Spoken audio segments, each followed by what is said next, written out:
বাড়িতে মেহমান আসবে বলে আজকে আমার মা দই বানাবে। অনেকেই আমাকে বলেছো আপু তোমার মা কিভাবে দই বানায় সেই ভিডিওটা আমাদের সাথে শেয়ার করো। মা আজকে 11 কেজি দুধ দিয়ে দই বানাবে। প্রথমে দুধগুলো মেপে নিচ্ছে আর এইভাবে মেপে মেপে বড় একটা পাতিলে ঢেলে নিচ্ছে। আর এইভাবে দই পাতা কিন্তু খুবই সহজ, যে কেউ এভাবে দই বানাতে পারবে। আমি সেই ছোট্টবেলা থেকে দেখে আসছি আমার মা এভাবেই দই বানায়, আর এই দইগুলো খেতে কি যে মজা হয়। আপনারা যদি একবার না বানিয়ে খান তাহলে এই মজাটা বুঝতেই পারবেন না। এই ভিডিওটা দেখে আপনারা এখন থেকে খুব সহজেই দই বানাতে পারবেন। আগে আমিও পারতাম না, এখন কি যে সহজ লাগে এই পদ্ধতিতে দই বানাতে। আর দইটা খেতেও খুবই মজাদার হয়। এই তো বড় একটা পাতিলে দুধগুলো ঢেলে নিয়েছে। এবার একটা খড়ির সাহায্যে দুধগুলো মেপে নিবে। খড়িটা কিন্তু পরিষ্কার করে ধুয়ে নিয়েছে আগে থেকে। আর এইভাবে খড়িটা ধরে দুধ মেপে নিচ্ছে। খড়িটার যে পর্যন্ত দুধ আছে ওই পর্যন্ত ধরে নিতে হবে। আর এইভাবে যে পর্যন্ত দুধ ছিল হাত দিয়ে চিহ্ন করে নিতে হবে। চিহ্নটা এমন ভাবে বানাতে হবে যেন মুছে না যায়। খড়িটা দিয়ে দুধ মেপে খড়িটা আবার রেখে দিচ্ছে সুন্দর করে। এখন আবার দুধ অনুযায়ী পরিমাপ মতো পানি দিয়ে নিতে হবে। আপনারা যদি 2 কেজি দুধের দই বানান সেখানে 4 কেজি পানি দিবেন, বা এর থেকে একটু কম দিলেও হবে, যেমন 3 কেজি দিলেও হবে। এখানে আমার মা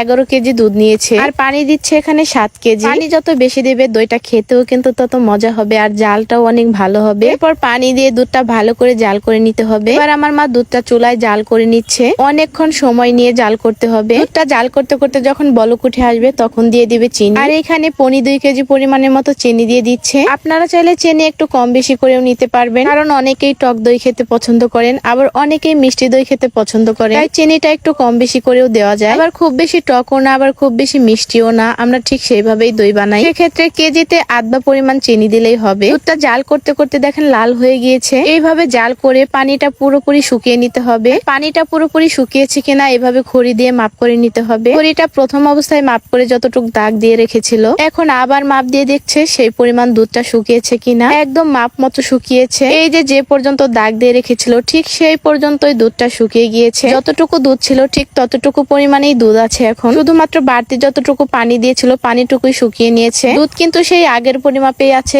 11 কেজি দুধ আছে এখানে। দুধ একটুও পরিমাণ ঘাটেনি, কিন্তু দুধটা অনেক ঘন হয়ে গিয়েছে আর লাল হয়ে গিয়েছে। এবার চুলাই থেকে দুধটা নামিয়ে নিবে। আমার আব্বা এবং মা মিলে দুজনেই দুধটা নামিয়ে নিচ্ছে। অনেকটুকু দুধ ছিল তাই জাল করতে করতে সন্দেহ হয়ে গিয়েছে। এইভাবে দই পাতার একটা সুবিধা আছে, এটা হচ্ছে আপনি যতটুকু পরিমাণ দুধ নিবেন ঠিক ততটুকু পরিমাণ দুধ দিয়ে আপনি দই বানাতে পারবেন। এবার এই গরম দুধ ফ্যানের নিচে এনে জুড়িয়ে নিচ্ছে। এইখানে দই পাতার জন্য মাটির 2টা পাতিল নিয়েছে। আমরা কিন্তু এগুলোকে দইয়ের বাইদা বলি। এই মাটির পাতিলগুলো এখন টেবিলে সুন্দর করে বসিয়ে নিচ্ছে। এবার দুধটা জুড়িয়ে আসলে দিয়ে দিবে এখানে দইয়ের বেছন। দুধ কিন্তু খুব বেশি পরিমাণ জোড়ানো যাবে না, হালকা কুসুম গরম পরিমাণ মতো দুধ জুড়িয়ে নিতে হবে। হাত দিয়ে দেখতে হবে হাতে সহ্য হয় কিনা। যখন দেখবেন হাত দিয়ে সহ্য হচ্ছে, খুব বেশি গরম না, তখন আপনি দইয়ের বেছনটা ভালোভাবে মিশিয়ে নিবেন। দইয়ের বেছনটা বাটিতে এভাবে ঢেলে নিল। এরপর এখানে একটু দুধ নিয়ে চামচ দিয়ে ভালোভাবে নেড়ে চেড়ে মিশিয়ে নিচ্ছে। আর এটা যত ভালোভাবে মেশাবেন দইটা কিন্তু ততটাই ভালো হবে। এইভাবে মিশিয়ে নেওয়ার পর পুরোপুরি দুধের উপরে এই বেছনটা ঢেলে দিবে। আর একটু পরিমাণ দুধ নিয়ে পাতলা করে মিশিয়ে এরপর ঢেলে দিচ্ছে পাতিলে। আমার মা দই বানাচ্ছিল আর আমার আব্বা এখানে একটু সাহায্য করছিল। এবার নেড়ে চেড়ে পুরো দুধটা ভালোভাবে মিশিয়ে নিচ্ছে। এখন দইটা ভালো করে পেতে নিবে। একটা জগ দিয়ে পাতিলগুলোতে দুধ ঢেলে নিবে। আর দই পাতার জন্য মাটির এভাবে নতুন পাতিল হলে বেশি ভালো হয়। দইটা অনেক সুন্দরভাবে জমে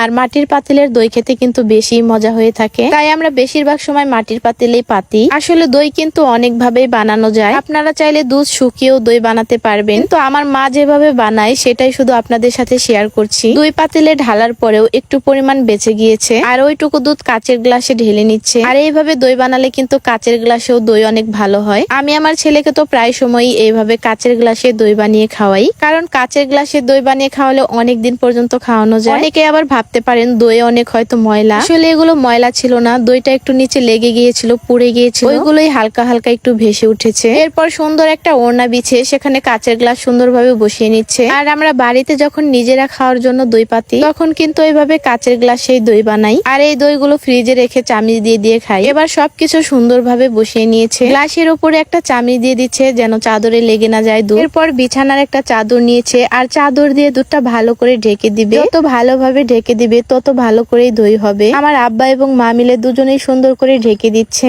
চারপাশ দিয়ে অনেক সুন্দর করে ঢেকে দিচ্ছে যেন ভিতরে কোনো হাওয়া ঢুকতে না পারে। চাদর দেওয়ার পরেও উপরে একটা কাঁথা দিয়ে দিচ্ছে, কারণ চারপাশ দিয়ে কোনো হাওয়া ঢুকতে যেন না পারে, ভিতরে যেন অনেক গরম থাকে, তাহলে কিন্তু দইটা অনেক ভালো হবে। এবার আমার মা পরের দিন সকালবেলায় চাদর কাঁথাগুলো খুলে দেখছে দইগুলো ভালো হয়েছে কিনা। একদম সবার আগেই ঘুম থেকে উঠেই সকালবেলা দেখছে দইগুলো ঠিকঠাক মতো হয়েছে কিনা। দইগুলো আসলেই অনেক পারফেক্ট হয়েছে, এত সুন্দর হয়েছে মাশাআল্লাহ, আর অনেক সুন্দর জমেছে। এভাবে হাত দিয়ে ঝাঁকিয়ে ঝাঁকিয়ে দেখছিলাম, আমিও একটু নাড়াচাড়া করে দেখলাম ভালোভাবে জমেছে কিনা। তারপর দেখি সুন্দরভাবে জমেছে, গ্লাসের গুলো তো আরো অনেক সুন্দরভাবে জমেছে। এবার আমি একটু খেয়ে দেখবো। আমার তো আমার মায়ের হাতের দই খেতে অনেক ভালো লাগে, মা সবসময়ই পারফেক্ট দই বানায়। দইটা যেমন সুন্দরও হয়েছে আর খেতেও কিন্তু মজা হয়েছে, আর দইয়ের কালারটাও কিন্তু লাল বর্ণের হয়েছে। অনেকেই আছেন যে দই অনেক মেডিসিন দেয়, আবার ফুড কালার দেয়, কালার দিয়ে কালার বানিয়ে ফেলে, কিন্তু এই দইটাতে কোনো মেডিসিন নেই, কালার ফুড নেই, কিচ্ছু নেই, একদম বাড়িতে পাতা খাঁটি দই। দইটা খুবই মজা হয়েছে,